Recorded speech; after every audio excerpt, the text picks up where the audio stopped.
নমস্কাৰ এই মুহূৰ্তত আহি পৰিছে সন্ধিয়াৰ কেইবাটাও বিগ ব্ৰেকিং নিউজ। আজি হৈছে 14 ডিচেম্বৰ আৰু এনে ধৰণৰ খবৰসমূহ নিতৌ চাবৰ কাৰণে চেনেলটো সাবস্ক্ৰাইব কৰি ভিডিঅ'টোত এটা লাইক কৰি দিব।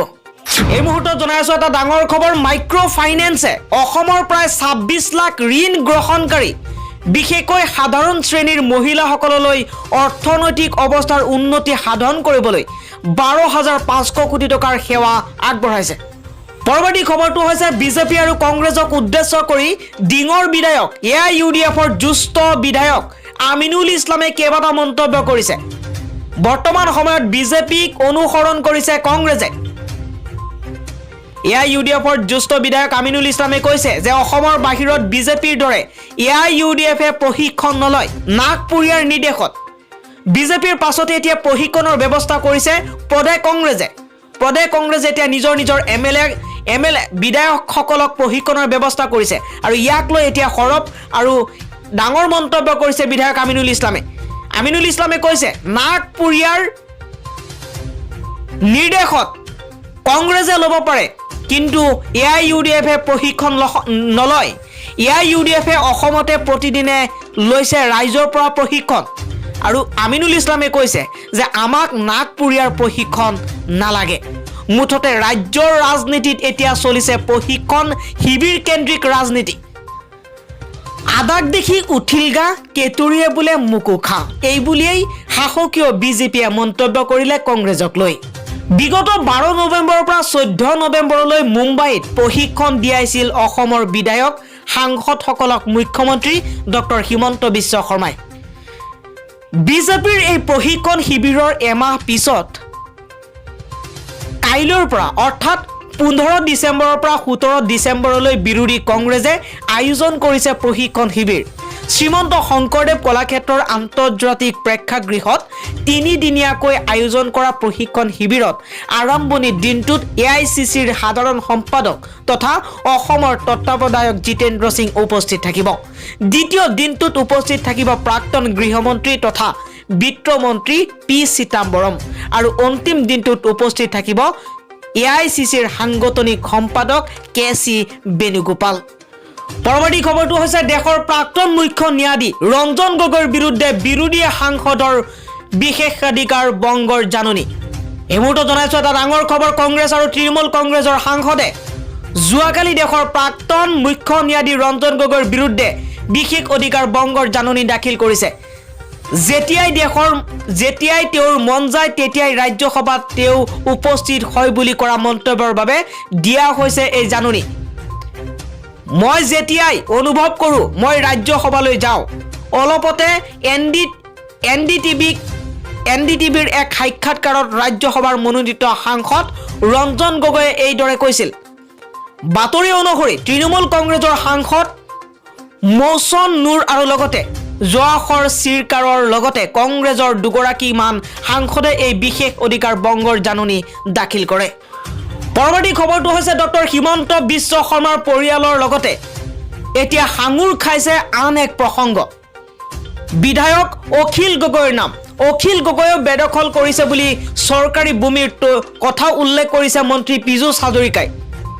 এতিয়া আৰম্ভ হৈছে কোনে কি দখল কৰিছে সেই ৰাজনীতি আৰু ইয়াক লৈ সদায় সমালোচনাত লিপ্ত হৈ থকা এগৰাকী লেখিকা শিখা শৰ্মাই এই প্ৰসংগত এক মন্তব্য কৰিছে আৰু কৈছে যে হিমন্তৰ ঘৈণীয়েক পুতেকে চৰকাৰী মাটি লোৱা, পদ্ম হাজৰিকাই জীয়েক কন্যাকৰ নামত চৰকাৰী মাটি লোৱা, কেশৱ মহন্তই নগাঁৱত ঘৈণীয়েকৰ নামত চৰকাৰী মাটি লোৱা আৰু ৰাইজৰ দলৰ সভাপতি অখিল গগৈয়ে কাজিৰঙাত চৰকাৰী মাটি লোৱা কথাবোৰ একেই নহয়নে বাৰু প্ৰশ্ন কৰিছে।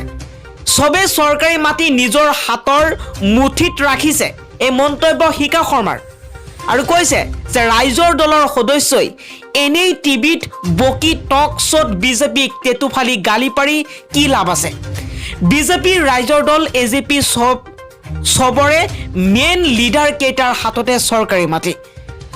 মুঠতে সব দালাল, সকলোকে দালাল আখ্যা দিছে। অখিলে কেছ কৰিব নোৱাৰে, নহলে কাজিৰঙাৰ মাটিখিনিও ঘূৰাই দিব লাগিব যে এই মন্তব্য শিখা শৰ্মাৰ। অখিল পামচাৰ টায়াৰ বুলি মন্তব্য কৰিছে শিখা শৰ্মাই। অখিল গগৈৰ কোনো কাম নাই। অখিল হাফ বিপ্লৱী, টকা পালেই অখিলৰ ডিঙিৰ ভলিউম ডাউন হৈ যায়।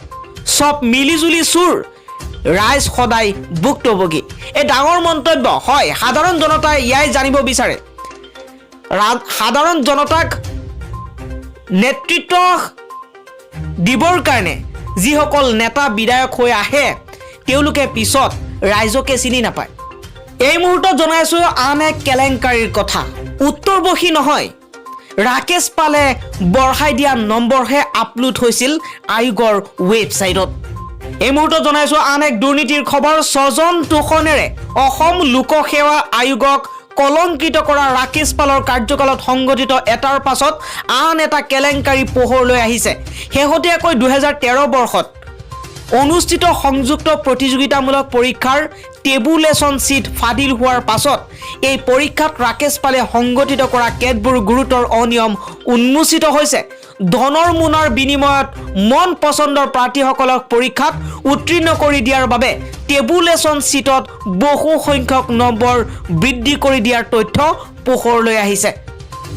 লক্ষণীয়ভাৱে তেওঁৰ আশীষ ধন্য হৈ APSCৰ পৰীক্ষাত উত্তীৰ্ণ হোৱা পৰীক্ষাৰ্থীসকলৰ ক্ষেত্ৰত হোৱা অনিয়ম লুকুৱাবলৈ আশ্ৰয় লৈছিল বিভিন্ন পন্থাৰ, আৰু ইয়াৰ অংশ হিচাপে APSCৰ ৱেবছাইটত প্ৰাৰ্থীসকলে প্ৰকৃত উত্তৰবশীত লাভ কৰা নম্বৰ উল্লেখ কৰা হোৱা নাছিল।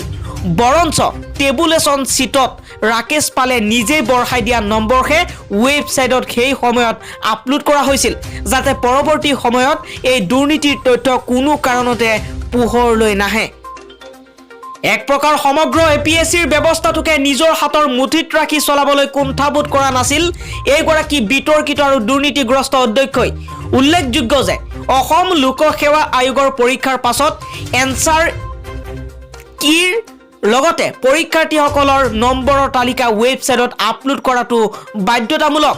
সেই অনুসৰিয়েই বিভিন্ন সময়ত অনুষ্ঠিত পৰীক্ষাৰ প্ৰাৰ্থীসকলৰ বিষয়সমূহত লাভ কৰা নম্বৰ সহ আন তথ্য ৱেবছাইটত আপলোড কৰা হয়। সেই অনুসৰি 2013 বৰ্ষত অনুষ্ঠিত সংযুক্ত প্ৰতিযোগিতামূলক পৰীক্ষাত অৱতীৰ্ণ হোৱা প্ৰাৰ্থীসকলৰ নম্বৰৰ তালিকাও প্ৰকাশ কৰা হৈছিল ৱেবছাইটত। প্ৰকৃততে তেওঁলোকে উত্তৰবশীত লাভ কৰা নম্বৰ এই ৱেবছাইটত সঠিক তথ্য হিচাপে আপলোড কৰাটো জৰুৰী। কিন্তু পবিত্ৰ কৰ্তব্যত সহযোগত ৰাকেশ পালে টেবুলেশ্যন চিটত বঢ়াই দিয়া নম্বৰৰ তালিকাহে সেই সময়ত আপলোড কৰা হৈছিল ৱেবছাইটত। আৰু শেহতীয়াকৈ আৰক্ষীয়ে বঙাগড়স্থিত ৰাকেশ পালৰ বাসগৃহৰ পৰা জব্দ কৰা টেবুলেশ্যন চিট প্ৰত্যক্ষ কৰাৰ পাছত এই তথ্য পোহৰলৈ আহিছে। পৰৱৰ্তী খবৰটো হৈছে জন্মদিন উদযাপন কৰি উভতাৰ পথতে ৰৈ আছিল কাল নিয়তি। মৰিগাঁৱত দুৰ্ঘটনাত মৃত্যু হৈছে 4 বন্ধুৰ। মৃত কেইজন হাবিজুৰ ৰহমান, সুহেল আহমেদ, মহিবুৰ ৰহমান। যুৱক কেইজনৰ ঘৰ মৰিগাঁৱৰ মৰি মুছলিম গাঁৱৰ বুলি জানিব পৰা গৈছে।